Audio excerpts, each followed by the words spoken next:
하나님의 말씀 신약 성경 골로새서 1장 24절 보겠습니다.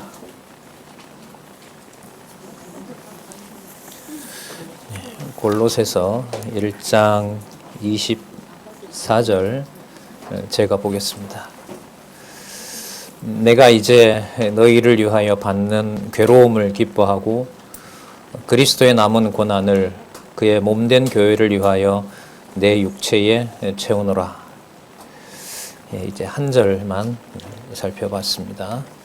우리 교재에는요, 성경 강론 17권 8811페이지 우리 준비된 화면에 보시면 내용이 나와 있습니다. 잠시 살펴보고요, 계속해서 본문을 이어가도록 그렇게 하겠습니다. 골로새서 내용은 보시는 것처럼 굳건한 믿음의 생활입니다. 이제 굳건하다는 것은 이제 흔들릴 수 없는 거고요. 그래서 흔들릴 수 없는 것은 우리가 만드는 것이 아니라 하나님께서 확정해 놓으신 거라는 거죠. 하나님께서 확정해 놓았고 그 확정해 놓은 것이 우리에게 은혜로 주어진 겁니다. 그게 바로 믿음이라고 할 수 있습니다.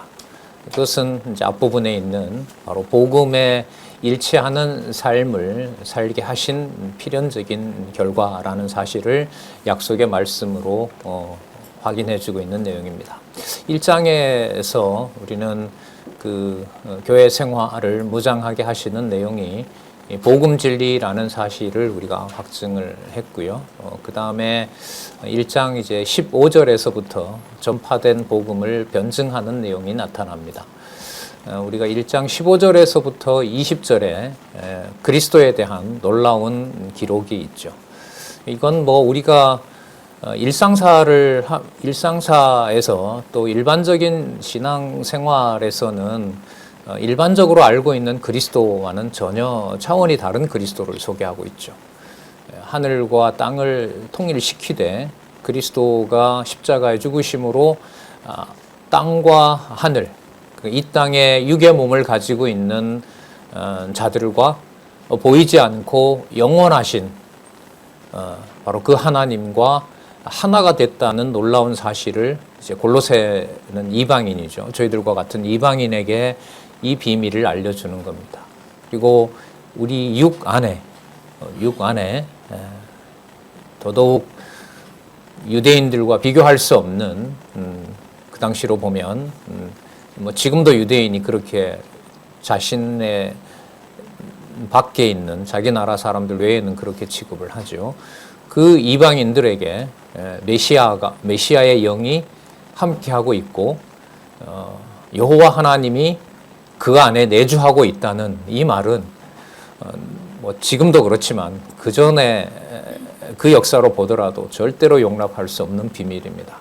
그 비밀을 가지고 살아가는 이방인들이 바로 그리스도가 그 안에 계셔서 뿌리를 내리게 하고 굳건한 믿음의 생활을 한다는 거죠. 그러니까 뿌리는 땅으로 내리는 건데 실제로 기록한 이 내용의 뿌리는 어디에 있는 거예요? 그렇죠. 하늘에 뿌리를 둔다. 이건 우리가 쓰는 말이 아닌 거죠. 예. 그 원천을 말하는 거예요.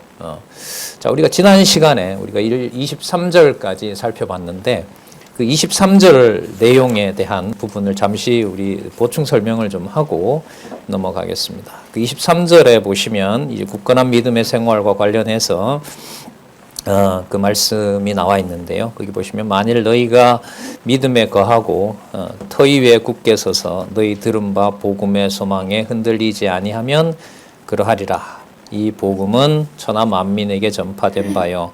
나 바울은 이 복음의 일꾼이 되었노라. 자, 일꾼 이 말이 집사의 번역입니다. 그러니까 하나님의 집을 관리하는 하나님의 종 이런 뜻이거든요. 자, 하나 더 말씀드릴 것은 이게 지금 우리 성경은 이제 조건문으로 되어 있는데 강론집에 보시면은 그 문법적인 해석을 다시 하고 있습니다. 거기 본문에 보면 세 번째 줄이죠. 네 번째 줄에 정말로 너희는 믿음에 견고하게 되고 복음의 소망에서 확고히 흔들리지 않고 남아있다. 이렇게 이제 번역을 했습니다. 그리고 가정문이 아니라 이제 확정문이라고 하는 건데, 이런 부분들이 앞으로 이제 더 확인이 돼야 돼요. 그러니까 이 강론집 외에는 대부분의 번역들은 다 가정문으로 하고 있습니다. 그리고 여기 이제 그 헬라어도 소개하고 있는데, 헬라어 또 앞에 보면 또 A라고 하는 낱말이 있어요. 그러니까 이게 이제 가정이라는 거거든요. 자, 그래서 제가 좀 이제 이런 부분들이, 저는 이제 원어는 공부는 하지 않았지만 과연 이런 번역이 맞느냐라는 의문을 가지고 좀 살펴보다가 여호와라는 개념을 신약 성경에 처음으로 번역한 분이 2017년에 이제 돌아가셨지만은 이 말씀의 집이라는 출판사를 운영했던 호성갑 목사님이죠. 그분이 헬라어 번역을 어떻게 했는지 제가 찾아보게 됐습니다. 그래서 결론은 이 확정문이라고 나와 있는 정말로 너희는 믿음에 견고하게 되고 복음의 소망에서 확고히 흔들리지 않고 남아 있다. 제가 봤을 땐 이건 이제 문법적인 어떤 번역을 바탕으로 한 의미가 가미된 번역으로 봐야 됩니다. 그러면 이제 여기에 대한 이제 문법적인 근거는 이제 헬라어로 정확하게 설명을 해야 되는데, 이제 번역은 뭐 번역자에게 많은 권한이 주어져 있습니다. 그런데 이제 제가 찾아보니까 이 헬라어 번역은 조건문으로 번역을 하고 있지 않습니다. 뭘로 번역을 하고 있냐면 권면으로 얘기를 합니다. 그러면 전체 문맥으로 봤을 때 권면한다는 말은 바울 자신의 권면이 이어서는 안 되죠. 그게 하나님의 말씀이 되려면은. 그래서 제가 그 번역을 소개를 하고요. 이제 이런 부분들은 우리 교동협 카톡이나 이제 그런 데다가 이런 번역문들은 올려두고요. 다음에 또 모여서 우리가 포럼하는 기회가 있으면은 그때 또 소개하도록 하겠습니다. 그래서 계속 이런 작업들을 해갈 텐데요. 제가 23절을 이 헬라어 직역을 한 여호와 개념을 성경에 번역했던 그분 번역을 제가 한번 읽어보겠습니다.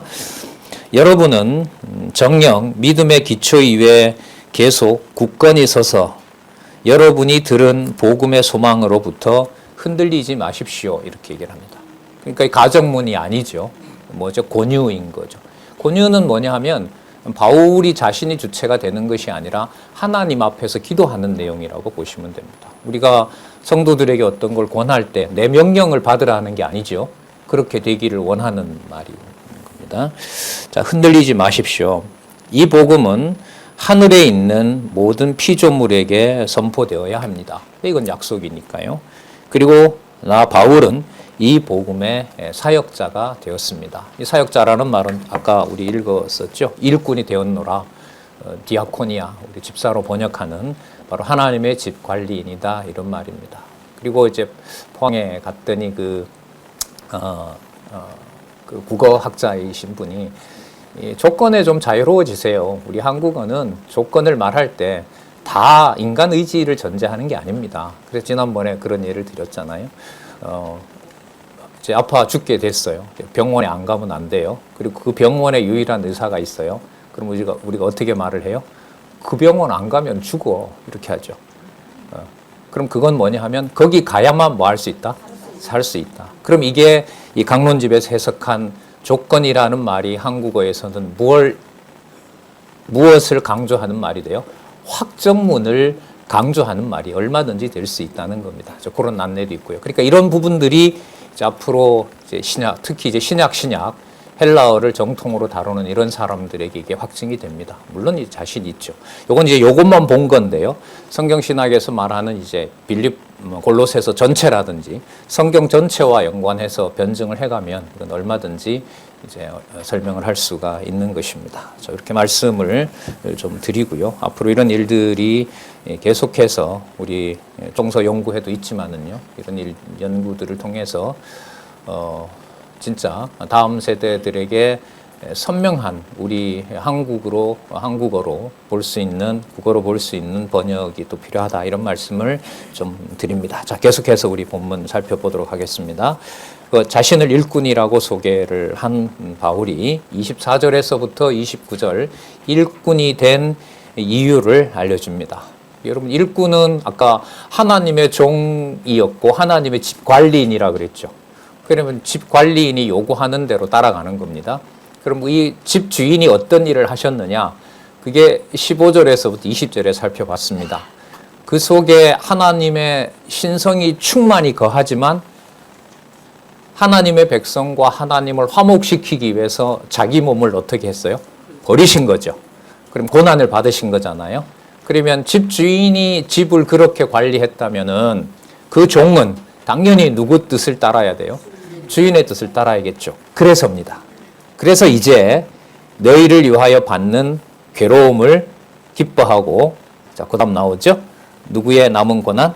그리스도의 남은 고난. 그리스도께서 남겨주신 고난은 약속하신 거죠. 그리스도께서 약속하신 성령이 오셔서 진리의 말씀을 통하여 그리스도의 몸된 교회를 그리스도가 오실 때까지 양육하시고 보호하시고 그 뜻을 다 보여주시는데 거기에 고난과 함께하는 일들이 벌어지는 겁니다. 자, 고난을 저기 나오네요. 그의 몸된 교회를 위하여 내 육체에 채우노라. 자, 이 그리스도의 몸된 교회, 그리스도가 그 교회의 머리다라는 말씀은 1장 8절에 나왔던 말씀이죠. 성경을 봐갈 때는 그 앞에 있는 내용하고 연결을 시키는 건 너무 중요합니다. 그리고 또 하나는 지금 보시는 것처럼 1장 8절에 있던 말씀을 여기서 또 한 번 이 개념을 써요. 그럼 같은 개념은 맞지만은 그 맥락에 따라서 전달하고자 하는 의미는 어떨까요? 다른 거죠. 그때 본질은 달라지지 않죠. 약속하신 성령께서 오셔서 교회를 세우시면서 부활 승천하신 그리스도께서 메시아가 되시고 심판주가 되신다는 사실을 확인해 주는 것은 맞지만은 거기서 이해시키고자 하는 내용은 다른 겁니다. 그리고 또 하나는 골로새서 빌립보서 다음에 나오는 골로새서 특징은 제가 누차 강조를 드렸는데 이제 뒤에 나옵니다만은 어떤 말 한마디라도 세상의 철학이라든지 공허한 얘기로 그 하는 말을 진리의 말씀을 혼탁하게 하지 않겠다는 말씀이 골로새서입니다. 그게 바로 굳건한 믿음으로 생활하게 하신다는 거죠. 그러니까 어떤 말 한마디라도 하늘에 속한 하나님의 비밀, 이제 본문에는 비밀의 경륜이라고 나오죠. 경륜이라는 말은 이렇게 오이코스라는 말이죠. 오이코스, 하나님이 만드신 집을 하나님이 관리하시는 것을 바로 아까 얘기했던 일꾼, 디아코노스라고 얘기를 합니다. 그러면 여기에서 말하는 것은 그의 몸된 교회를 위하여 내 육체에 무엇을 채운다? 고난을 채운다라는 것이 됩니다. 이 고난의 의미는 구약의 그럼 지성소 아시죠? 거기 누구만 들어갈 수 있죠? 대제사장만 들어갈 수 있죠. 대제사장이 좋은 제물을 들어간다고 해서 그 제사가 그 성사가 될까요? 안 될까요? 안 됩니다. 누가 받아주셔야 돼요? 그렇죠. 여호와 하나님이 받아주셔야 돼요. 그러니까 육의 몸으로 대제사장도 지성소에 들어갔을 때 지성소에서 하나님이 원하는 화목제는 어느 누구도 드릴 수가 없어요. 육의 몸을 가진 자는. 근데 딱 한 분 계신다는 거죠. 누가 준비하신?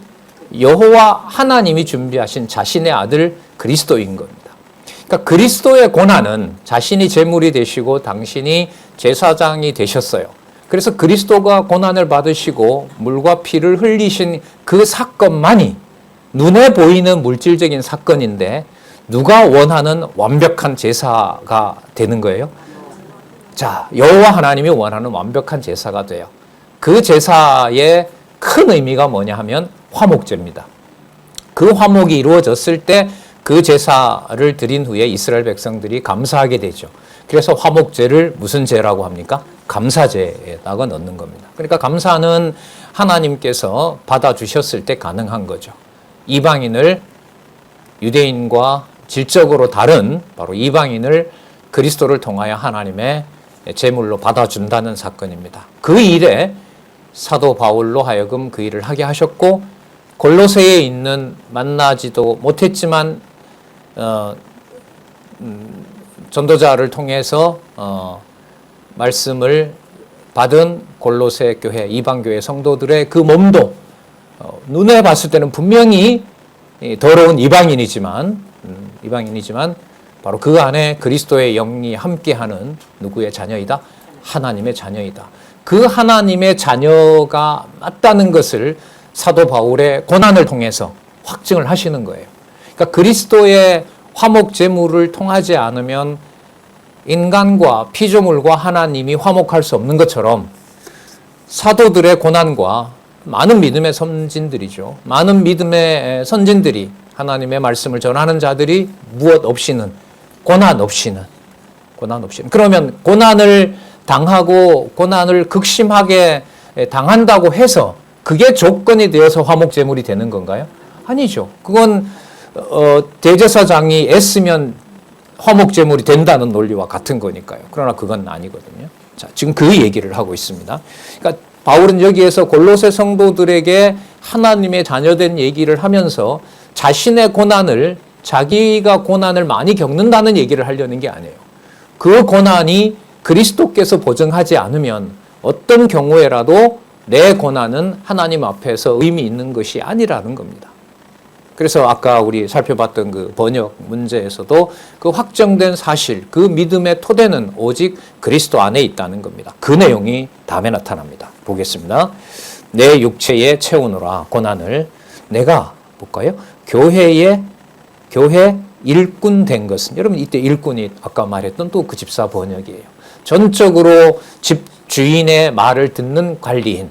자, 그건 여러분 기록한 말씀의 주인이 그리스도라는 말씀인 거죠. 일꾼이 된 것은 볼까요? 하나님이 너희를 위하여 내게 주신 경륜을 따른 것이다. 그럼 바울이 한 것이 아니라는 거죠.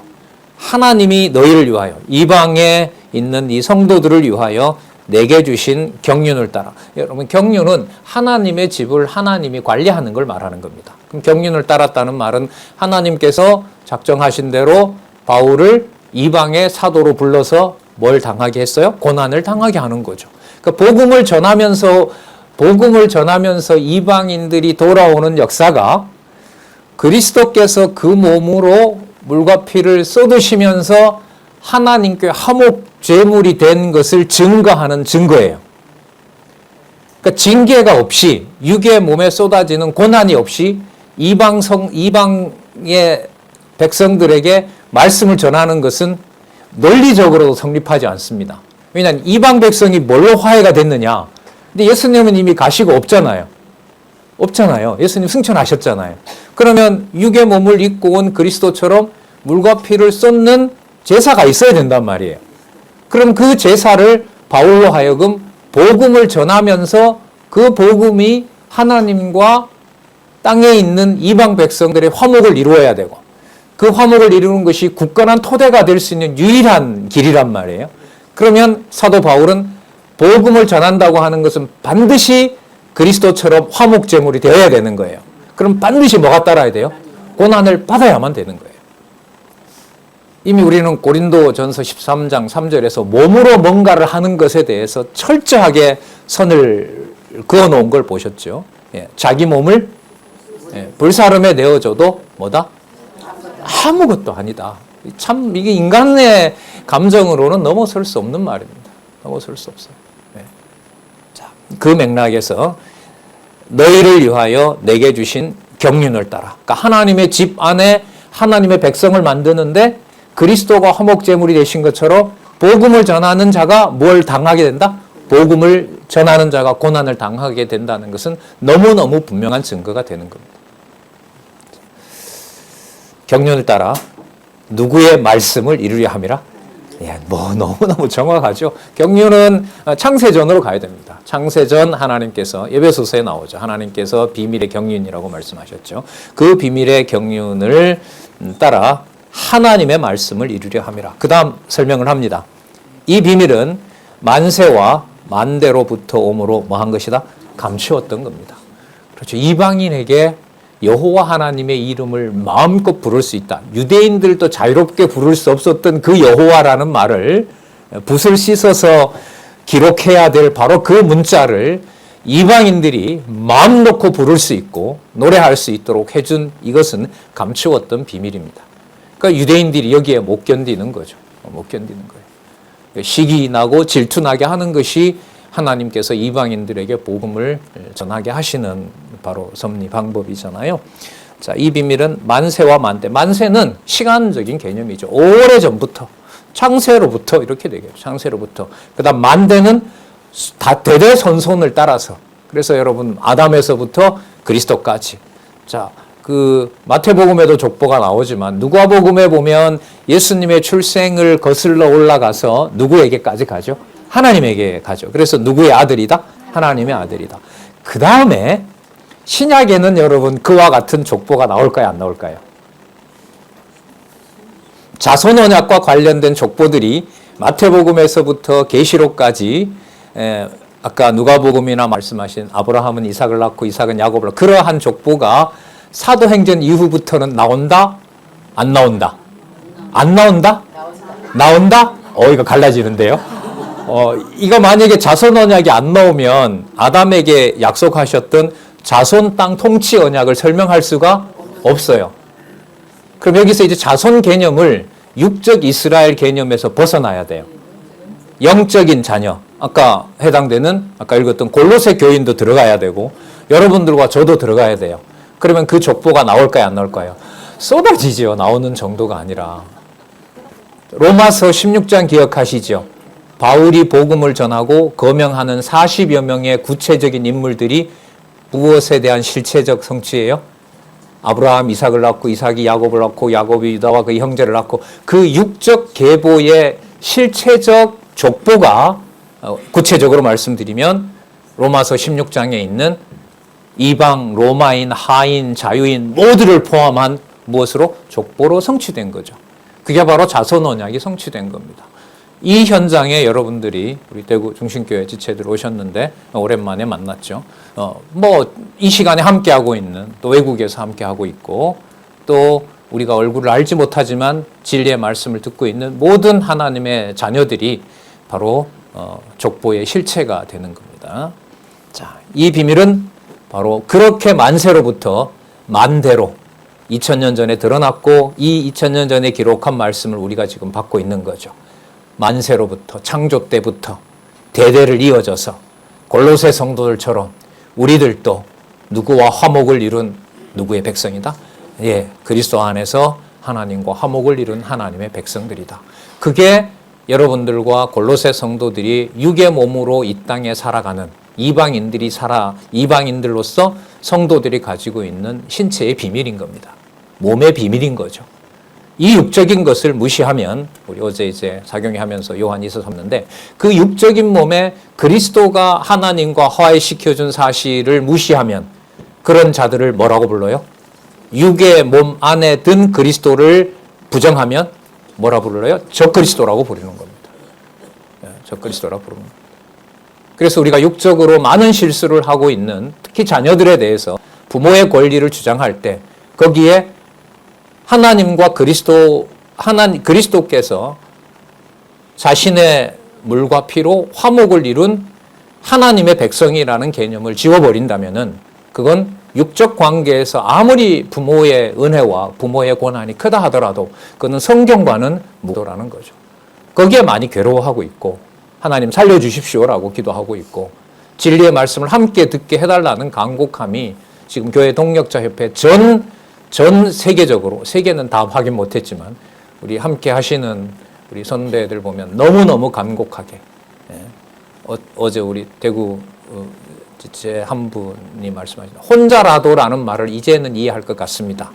진리의 말씀을 확인해 본 결과 그 말이 뭔지는 알게 있겠습니다.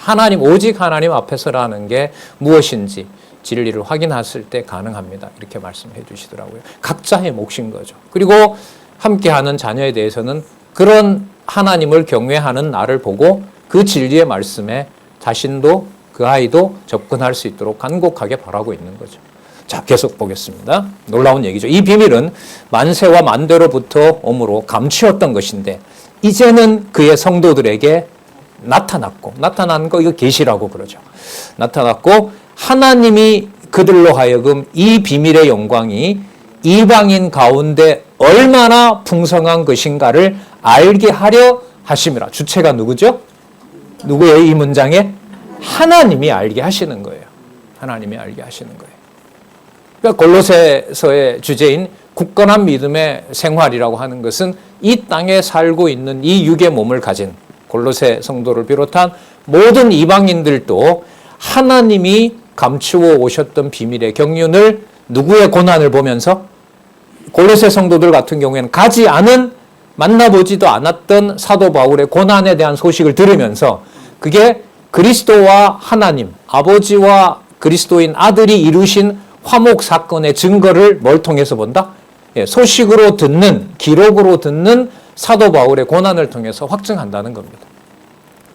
집사님 집이 요즘 너무 어려워. 애들이 교회 얘기에 너무 민감하고 말을 할 수가 없어. 눈치를 봐야 돼. 얼마든지 일어나죠. 저 역시도 직면하는 사실이니까요. 언제 틈을 봐서 얘기를 할까? 중고등학생들 때는 와 다음 주에 언제 시간 내 요한복음 펴 이렇게 이제 안 된단 말이죠. 자, 하지만 마음은 같은 거잖아요. 모든 성도님들이. 자, 그럴 때 그 함께하는 육신에 대해서, 형제에 대해서, 내가 귀하게 여기는 지체에 대해서 그 마음에 가지고 있는 그 간절한 고백이라는 것이 육의 몸을 보고 얘기를 하는 것이 아니라 여기에 나와 있는 대로 자, 누가 하시는 일이다? 하나님께서 그 육의 몸에 신비한 비밀을 계시하시고 고생하는 사도 바울을 통해서 그리스도의 고난을 연상시켜 주는 거죠. 2000년 전 사건을 우리가 어떻게 기억합니까? 상상도 못할 일이잖아요. 기록으로 남아있는 문자라고 하지만 이 기록 자체를 가지고 되지는 않죠. 골로새서 뒤에 가면 놀라운 얘기가 나옵니다. 기록한 문자는 전부 너희들을 죽게 만드는 빈문서다라는 거예요. 그러니까 문자를 가지고 만약에 자기의 논리가 강하기 때문에 골로새 교인들이 받아들여야 된다고 하면 바울이야말로 이제 진짜 자기 못을 내처하는 거죠. 말로는 하나님이라고 하고 자기가 설득해야 되고 자기가 주인이어야 되는 그게 여러분 저희들의 삶에서도 출발이라고 저는 생각을 합니다. 특히 골로새서와 연관해서 봤을 때는 그 복음을 전하는 자의 고난 속에서 다른 사람들에게 진리의 말씀과 함께 전해진다는 거죠. 자, 계속 보겠습니다. 이 비밀의 영광이 이방인 가운데 얼마나 풍성한 것인가를 알게 하리 하심이라. 다시 또 설명합니다. 너무 논리적이죠. 자, 그러면 그 비밀은 이렇게 돼요. 이 비밀은 너희 안에 계신 누구다? 그리스도다. 여러분 이 골로새서는요. 안이라는 말이 성령 안에서 그리스도 안에서가 쏟아집니다. 거의 매 사건마다 그리스도 안에서 얘기를 하는데 지금 이 몇 절이에요? 27절에 바꿔버려요. 우리 안에 누가 계신다라고 얘기를 해요. 너희 안에 계신 그리스도 이렇게 설명을 합니다. 여러분 이게 굳건한 믿음이 만들어지는 근거가 바로 여기에 있는 겁니다. 하신 사역으로 보면 그리스도께서 지성소에 들어가셔서 골로새 성도들, 이방인들과 하나님을 화목시킨 일이지만 그 결과는 그리스도가 보내신 그 성령이 우리 안에서 내주하고 있는 역사가 되는 겁니다. 그럼 이 성령은 어떨 때는 활동하고 어떨 때는 떠나고 그럴까요? 항상 존재해야 되잖아요. 그 임마누엘이라고 하셨잖아요. 그리스도의 이름이. 어떨 땐 계시고 어떨 땐 떠나가고 이러시면 임마누엘은 거짓말인 거죠. 자, 그러면 이 임마누엘의 증거가 오늘 24절에서부터 봤을 때는 바울이 만나보지도 않았던 골로새 성도를 위해서 자신이 그리스도의 남은 어디에 동참하는 거? 예, 고난에 동참케 하는 사역으로 이루어지는 겁니다. 그 동참케 하는 고난의 방식은 하나님이 정하시는 겁니다. 전쟁이 터지는 다른 나라 같으면 부모로서는 뭘 걸어야 돼요? 목숨 걸어야죠. 그 팔레스타인 소식들이 오는데 유대인들이 아주 미묘한 감정으로 반응을 한답니다. 아들이 전장에 나가서 죽었어요. 슬플까요? 안 슬플까요? 슬픕니다. 그러나 슬픔 다음에 대부분의 유대인들은 자랑스러워한다고 하고 기뻐한다고 합니다. 왜냐하면 성전을 치르고 있기 때문에. 성전이라는 말은 거룩한 전쟁을 치르고 있고 팔레스타인을 다 몰아내야 저기에 구약이 원하는 제사를 드릴 수 있는 거기 때문에 아들의 슬픔은 슬프지만, 아들의 죽음은 슬프지만 그 죽음이 뭐가 되는 거예요? 그리스도가 희생한 것과 같이 제물이 되어서 예루살렘 성전을 회복하는 일에 희생 제물이 됐다는 거예요. 여러분 이런 유대인의 사고를 누가 바꿉니까? 이런 이스라엘 사고를 누가 바꾸냐 말이에요. 그래서 이 선배의 메시지가 방법은 하나님밖에 없어요. 그 유대인들이 자기 자녀를 보고 슬퍼하는 건 세상 사람들도 다 해요. 근데 그 다음 태도가 문제인 거죠. 그 아들은 하나님의 성전을 짓기 위해서 희생한 제물이다. 이 완고함을 하나님께서 이스라엘 사람들에게 그대로 묶어 놓으면서 누구의 때에 누구에게 복을 주고 계세요? 이방인에게 하나님의 정하신 비밀의 경륜을 쏟아내고 있는 겁니다. 그럼 여러분 이걸 바꿔버리면 그들의 무지한 피가 누구에게 복음을 주는 기회가 되고 있어요? 그럼 우리가 유대인을 인간적으로 해석할 수 있을까요? 없죠. 이건 하나님이 비밀의 경륜을 이루어가는 역사가 아니라면 그건 설명할 방법이 없어요. 여러분 그런 경우만 그럴까요? 여러분들과 육의 몸이 함께하는 가정에서부터 이 일은 시작되는 걸까요? 시작되는 겁니다. 그러니까 어떤 경우는 큰일이니까 이거는 복음과 관련된 거고 사소하게 호흡하고 살아가는 일상사는 아니라면 글쎄 저는 못 견딜 것 같습니다. 그런 방식으로 만약에 어정쩡한 믿음을 준다면 진짜 살아갈 수 없을 것 같아요. 적어도 이 말씀을 이렇게 확인하는 한에서는. 자, 계속 볼까요? 이 비밀은 너희 안에 계신 그리스도니, 그 다음 볼까요? 영광의 소망이니라. 왜냐하면 그리스도가 지속한 것이 대제사장도 할 수 없었던 모든 하나님의 백성들이 어디로 들어올 수 있는, 예수님이 죽으시면서 뭐가 찢어져 버렸습니다. 그렇죠. 지성소로 가는 휘장이 찢어져 버렸잖아요. 그러면 이방 백성들도 누구에게 바로 나갈 수가 있다는 거죠. 그렇죠. 하나님 여호와께 나갈 수 있다는 거죠. 그러면 그 찢어지는 휘장이 바로 그리스도의 몸이 찢긴 거라고 히브리서에서 얘기하잖아요. 그러면 여러분 복음이 전해지는 현장에서 진리를 깨닫고 자기에게 때로는 수고와 짐이 다가온다는 것은 골로새서로 보면 그 믿음의 굳건한 생활이 이루어지는 무엇을 놓는 과정이다? 뿌리를 내리는 과정이고 토대를 놓는 과정입니다. 예. 자, 계속 봅니다. 계속 이어집니다. 영광의 소망이니라. 하나님 아버지를 부를 수 있는, 하나님을 아버지라 부를 수 있고 여호와를 찬양할 수 있는 길이 활짝 열리게 되는 사건이라는 거죠. 그리고 반드시 그리스도가 재림하셔서 이 모든 것을 완성하신다는 겁니다. 자, 그래서 28절입니다. 우리가 그를 전파하여 각 사람을 권하고 모든 지혜로 각 사람을 가르침은, 여러분 이게 이제 본론으로 들어가는 건데요. 가르친다는 것은 교훈이잖아요. 이때 교훈의 근거는 사도 바울이 자신이 기록하도록 한 말씀이잖아요. 다른 사도들이 기록한 말씀인 거죠. 그러니까 이것밖에는 다른 텍스트가 없어요. 그러니까 구약을 준다 하더라도, 구약을 받는다 하더라도 히브리어를 알고 히브리어는 아니네요. 그렇죠. 구약의 기록은 히브리어로 돼 있으니까 히브리어를 알고 이스라엘 언어를 알고 구약을 본다 한들 그걸 해석해 주지 않으면 그리스도를 만날 수 있어요? 없어요? 없죠. 그럼 여기에서 이제 각 사람에게 권하고 모든 지혜로 각 사람을 가르친다고 하는 것은 성령께서 기록하신 말씀, 성령께서 깨닫게 하는 말씀이 골로새 교회에 그대로 전해지고 또 뭐 해주는 사람이 있어야 돼요? 풀어주는 사람이 있어야 돼요. 안내하는 사람이 있어야 되는 거죠. 자, 그럼 여기서 안내자인 바울과 그 안내자인 증거가 바울의 몸에 남아있는 무엇과 일치한다? 고난과 일치한다는 거죠. 복음을 전하는 것과 골로새서의 굳건한 믿음의 생활의 토대는 전하는 말씀의 정확함과 그 다음에 무엇과 함께한다? 고난과 함께한다는 것이 골로새서에 나타난 굳건한 믿음의 생활의 토대입니다. 어떤 경우에 어떻게 벌어질지는 모릅니다. 전쟁이 되면 어느 한순간도 다 목숨을 걸어야 되는 거고요. 평온한 시대 같으면은 평온한 상황에서 하나님을 찬송하는 쪽으로 안내를 해주도록 할 거고요. 너무 풍요롭게 되면 거기에 관심 없고 그냥 육의 욕심을 채우는 것으로 흘러갈 수도 있고요. 어떤 경우에 어떻게 하려는지는 몰라도 그 정도를 하나님께서 진리를 전하는 자가 고난과 함께 한다는 것. 그러니까 여러분 이런 생활만 정립을 해도요. 가정에서 수고하는 혹은 부인 혹은 남편에 대해서 아니면 함께 수고하는 지체들이 어떻게 수고를 하고 때로는 남모르는 수고를 하는 것에 대해서도 생각을 안 할 수가 없죠. 왜냐하면 진리의 말씀이 이 말씀으로 보면 그냥 그대로 자연스럽게 전해지는 경우는 없으니까요. 우리 고린도 후서에서 살펴봤잖아요. 고린도 성도들이 당신 사도 아니다라고 했고 연보를 탐한다라는 오해가 도니까 사도 바울이 말하기 싫지만 자기가 얼마나 고난을 당했는지 한 30가지의 고난의 목록을 쫙 뽑아내잖아요. 바울이 그 말하기 싫어하죠.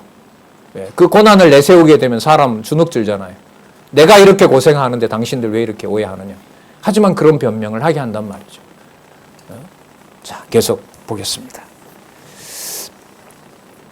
그 다음에 더 선명한 답이 나옵니다. 모든 지혜로 각 사람을 가르침은 각 사람을 사도 바울 안에서 완전한 자로 세우려 합니다. 누구 안에서? 그리스도 안에서입니다. 그럼 여러분 아까 보세요. 내 안에 그리스도가 있다고 한 비밀은 어떤 결론이 나타나죠? 그리스도 안에서 뭐한 자? 완전한 자. 자, 이 완전한 자도요, 도덕적으로 생각하시면 안 되고요. 이 완전한 것은 언제나 언약과 성취를 얘기를 하는 거예요.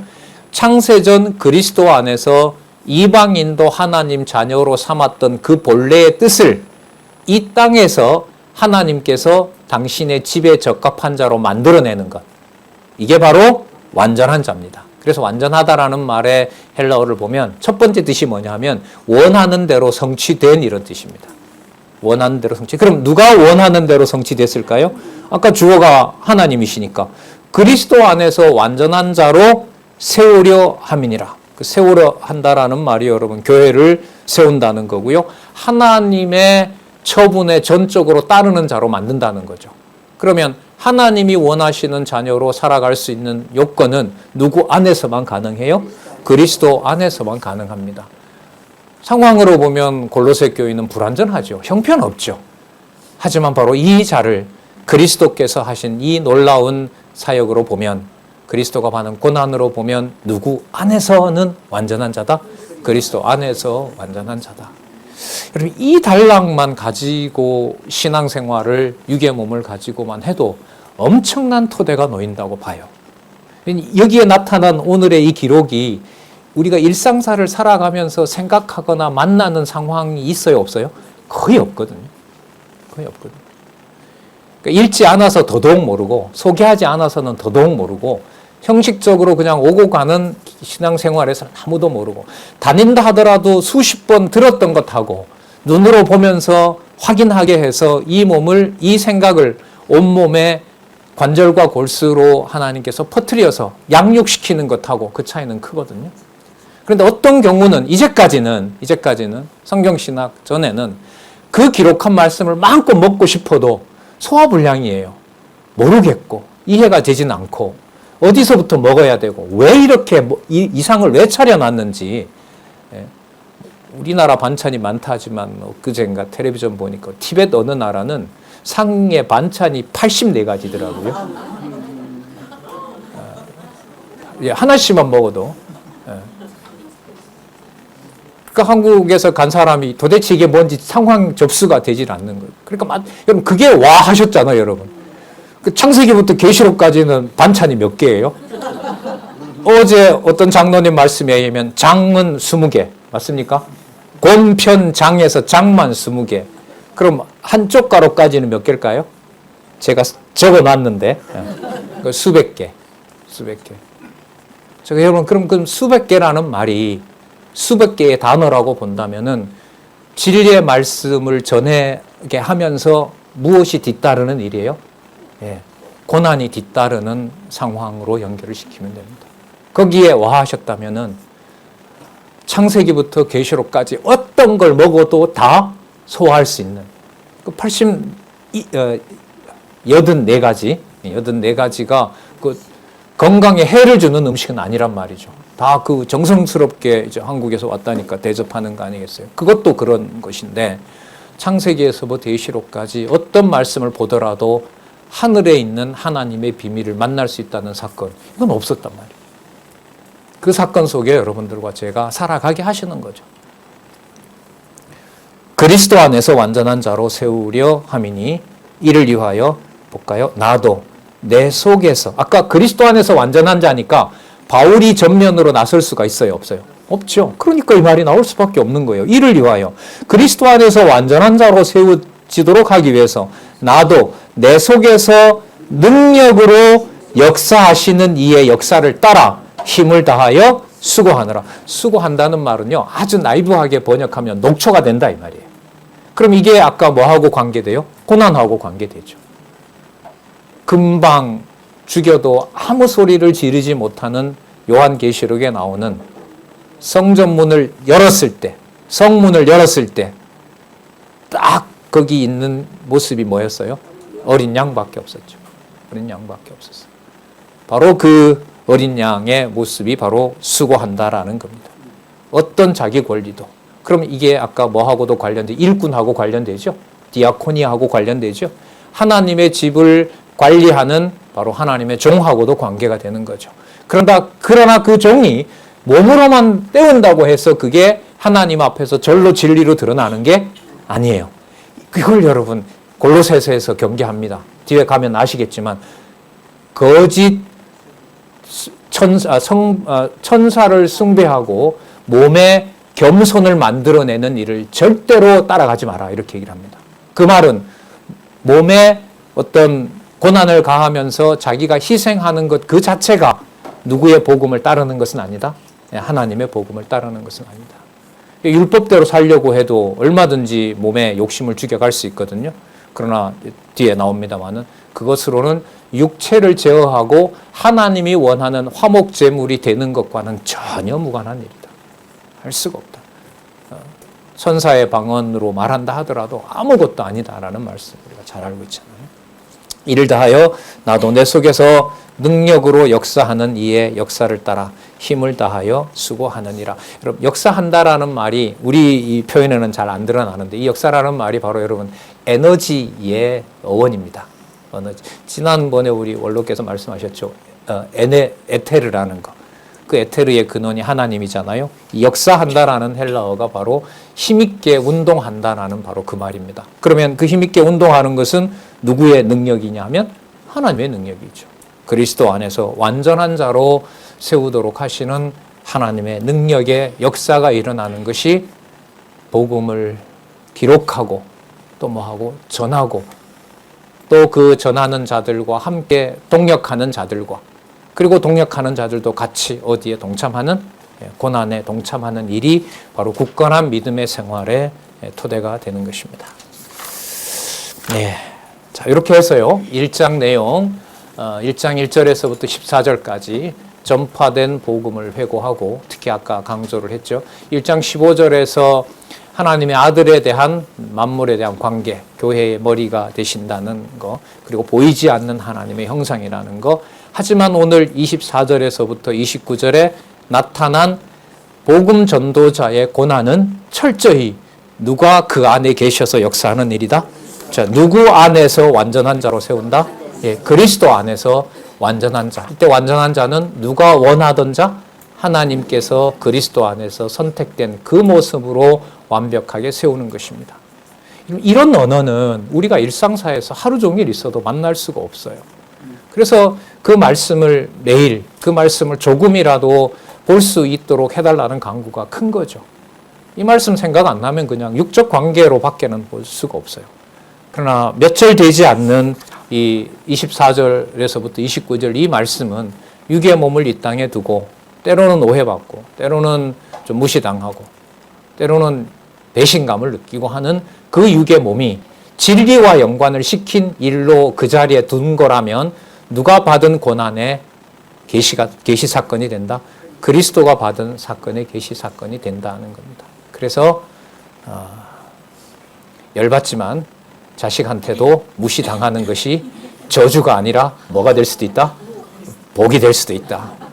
때로는 고성으로 나에게 덤벼들지만 그게 저주가 아니라 누구의 고난에 동참하는 것일 수도 있까? 아니에요. 웃음의 의미를 잘 모르겠습니다. 거기서 내가 맞받아쳐서 싸우면 복음은 끝나는 거지만 복음을 전할 수 있는 기회로 달라고 간절히 구하게 되면 그 자리는 누구의 고난에 동참하는 일이 된다? 네, 그리스도의 고난에. 자, 좀 우리가 편하게 웃었습니다마는 이 상황이 험악한 상황이 되고 고난을 받아야 되는 상황이 되고 다른 나라들처럼 전쟁을 치러야 되는 상황 같으면은 진리의 복음이라는 기준으로 하나님의 말씀에 더욱 의지하게 되고, 자, 다시 한번 할까요? 누구 안에서 완전한 자로 세우는 일, 그리스도 안에서 완전한 자로 세우는 일에 하나님께서 하시는 비밀의 경륜의 역사라고 봅니다. 너무너무 놀라운 말씀들을 우리가 또 한번 확인했습니다. 그 다음에 나오는지 뭐가 나오는지 얼마나 궁금하시겠습니까? 예, 그래서 요즘은 가서 다 예수 복습하시잖아요. 또 복습하는 그룹도 있고 그렇게 같이 확인해 갔으면 정말 좋겠습니다. 기도하겠습니다. 하나님 아버지 감사합니다. 그냥 육의 몸으로 일상적으로 살아가고 정보를 모으고 지식의 욕구를 충족시키는 그런 평범하고 지극히 일상적인 삶 같은데 기록한 말씀의 내용에 눈을 밝혀주시면 너무나 놀라운 진리의 보화가 숨겨 있다는 사실을 깨닫게 됩니다. 함께하는 모든 지체들 더더욱 이 말씀 사모할 수 있도록 해주시고 그 모든 여건에서 진리를 탐독할 수 있는 여건을 하나님 꼭 허락하여 주시고 그 진리와 더불어 하늘에 둔 영광의 소망을 잃지 않도록 지친 몸과 병든 몸과 상한 심령을 진리의 말씀으로 하나님 위로해 주시고 꼭 지켜주시기를 간절히 소원합니다. 예수님의 이름으로 기도드렸습니다. 네, 감사합니다.